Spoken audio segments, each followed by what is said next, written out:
Hey y'all, this video is to be continued from my last video. So my ex's family is pretty crazy, but my family was pretty crazy. You guys all know my story. My dad attempted to rape me when I was 6. Luckily, I had the guts to tell my mom, and she called Focus on the Family as a prayer request, like the prayer request hotline. The guy on the phone reported it. My dad went to prison. Eventually, 2 years later, my parents divorced. I still, though, was sent to visit him every other weekend, which is kind of crazy. Like, if that happened to my kid, that my husband almost raped my kid, I would never let him see my kid ever again. But everybody's different in what they think is okay. I guess, yeah, see, the thing is, okay, my dad went to prison, then he had counseling, we had family counseling, we had individual counseling. That's one reason why I talk so much, because I've gone to counseling ever since I was 6, off and on, and they make you talk for like an hour in counseling about how messed up your life has been. Anyways, my dad went to counseling. The counselor said that he was rehabilitated, so that's why my parents got back together, but he wasn't. Because I feel like God's told me that after that, he went on to molest my brother multiple times. Luckily, he didn't try anything with me ever again, thank God. I think he was scared because he was like, oh, she's actually going to say something. And you know, that's how you nip it in the butt. Like, if someone is abusing you or molesting you or raping you, tell someone. If you tell someone, they'll never do it again. Ever. My dad never did anything with me, except one time when I was like 12, I was crying about my stepmom because she was kind of like a biatch.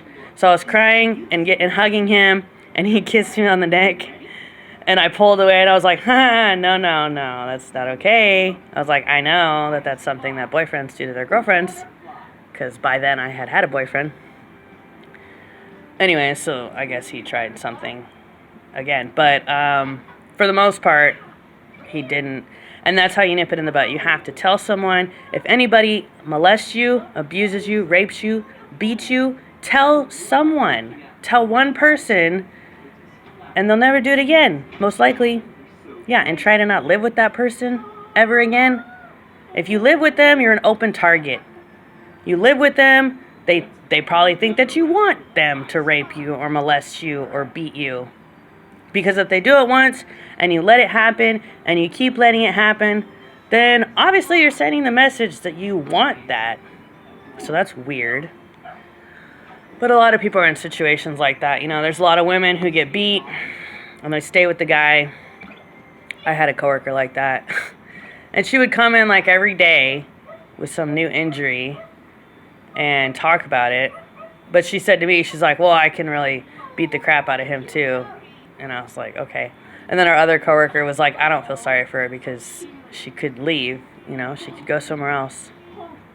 I thought about letting her stay with me in my apartment, but I was like, what if he followed her to my apartment, and then, you know, what if he tried to beat me up or something?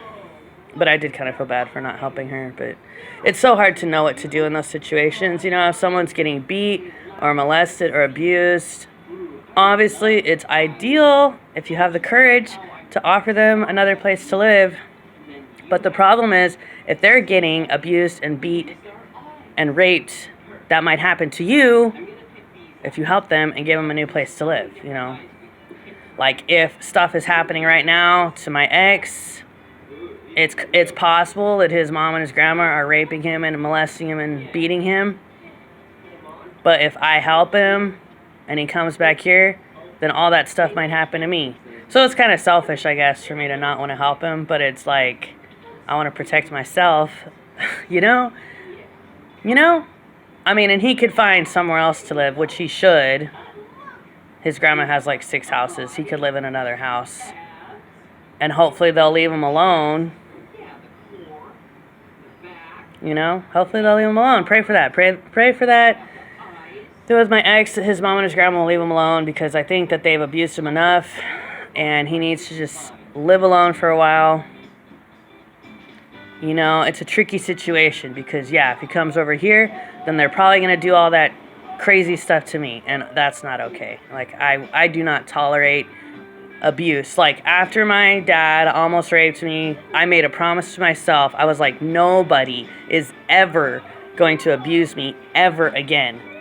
So I got in basketball from the age of 9 to 22. I was a basketball star, you know, pumping some iron, doing push-ups. I became the tough girl. And I was like, nobody is ever gonna abuse me ever again. And there's no freaking way that I would ever let any man or woman ever abuse me in any way, sexually, physically, mentally. No, like, it's not okay. It's not okay. I'm not going to put up with that again, you know? Been there, done that, bought the t-shirt. No, thank you. Never want to go through that ever again. And there's so many people where they get abused as a kid, and then they just keep getting abused as an adult because they think they deserve it. They think they're trash. They think they're worthless because the person who abused them treated them like they were trash and like they were worthless. My dad almost tried to treat me like I was just a freaking prostitute. You know? And for a while, that messed with my head. It did. But at some point, you got to be like, I am valuable. I am worth something. I am a diamond. I'm not going to let anybody treat me like trash ever again, you know? And this is so common. There's so many kids out there. I think it's like 1 in 3 girls have been sexually abused at some point in their girl childhood. 1 in 4 boys. You know, and you grow up with this, like, it messes with your head a little bit. And it can cause some depression. And you're like, why did God let that happen? Why did the person do that? Why did they not value me more? But at some point, you just got to decide for yourself, I'm worth something. You know, I'm worth something.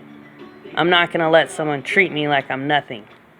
You know? And you got to say that about yourself. No matter what anybody has done to you, you got to say that about yourself. That you're worth something. And that no one's going to pick on you and no one's going to abuse you. It's really important that you do that at some point. You got to stand up for yourself. Not be a doormat. Not be a yes man. Not be a pushover. And you got to say, no. No one is ever going to abuse me ever again. And I hope you all get to that point. God love y'all. God bless. Bye.